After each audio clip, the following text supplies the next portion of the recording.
Facts about bare-knuckle boxing. It is very different from boxing. At a glance, many people would likely be quick to assume bare-knuckle boxing is the same as traditional boxing, but without the use of gloves. In reality, bare-knuckle boxing is vastly different from professional boxing in a number of different ways, like technique, strike style, and strike strength. The origin goes back to the 17th century. While plenty of sports have ancient roots that stretch back to some of the earliest cultures, some of the most popular were created around roughly the same time. Bare-knuckle boxing may not be one of the oldest sports in the history of the world, but it does have a long history. Anyone could make the case that fighting, in general, has existed in every culture or society since the beginning of mankind, but bare-knuckle boxing first popped up back in 1681. James Figg would become the sport's first champion in 1719.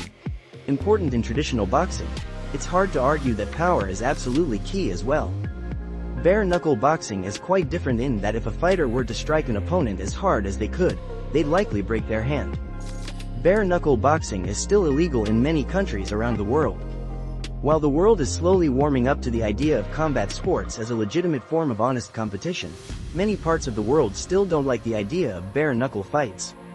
Ignoring the 1800s, bare-knuckle boxing was actually illegal in the United States until as recently as 2018, except under special circumstances.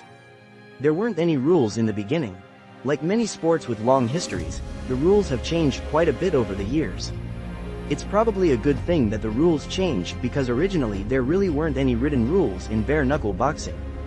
Fights were only declared over once one of the two fighters could no longer get back up. Though rules would slowly be introduced as the sport evolved, the lack of rules is likely what led to a fight in Australia that lasted over 6 hours.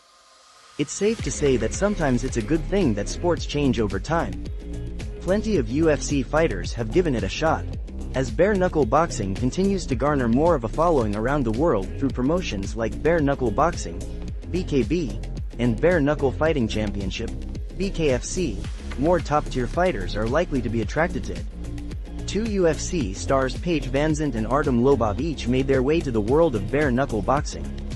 While there have been others that have tried the sport out, MMA fans are likely to have at least heard about Paige VanZant for what is allegedly an over $1 million contract with Bare Knuckle Fighting Championship.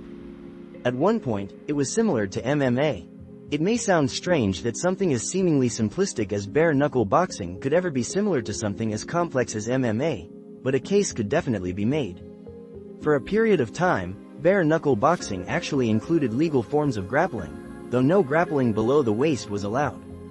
Fighters would utilize specific techniques to grab, throw, hold, and even clinch with their opponents in order to get the edge in a fight. During this period, most fighters actually took a stance that allowed them to negate any attempts at landing a grab. Punching is more complex than you might think. Anyone who practices any form of MMA knows that striking isn't as simple as wildly flinging your fist as hard as you can at an opponent. There are plenty of MMA practitioners that benefit from the use of padded gloves both in training and in competition, but as the name suggests, there are no gloves in bare-knuckle boxing might be safer than most combat sports. One of the biggest issues that general people seem to have with bare-knuckle boxing is a general claim about how dangerous it is. Anyone who engages in any form of combat, even if just in practice rather than competition, knows that any time a person is being struck should be considered dangerous. Rather than power, fighters need to focus on properly thrown and aimed strikes in order to inflict damage, while also not accidentally injuring themselves in the process. Plus, fighters have to constantly worry about their own defense. There are plenty of unique fighting techniques. Any form of fighting that has existed for any period of time is bound to have all sorts of different fighting styles or techniques that are or were used in competition. Bare-knuckle boxing is no different and has had a number of different techniques throughout the history of the sport. Whether it was the early days with no rules or the popularized version that included grapples, there has been no shortage of ways to engage in the sport. A popular technique was the Irish stand down, which got rid of mobility to focus on pure strength and endurance. The sport exists thanks in part to a duke. Every sport has its own unique origin story. Some go as far back as the Greeks and the early Olympics, while others were formed and popularized by the poorer populations looking for a cheap way to have fun. Bare-knuckle boxing has a bit of a surprising origin. Early records note that the earliest report of a boxing match comes from all the way back in 1681. The match apparently took place between one of the Duke of Albemarle's men and a butcher.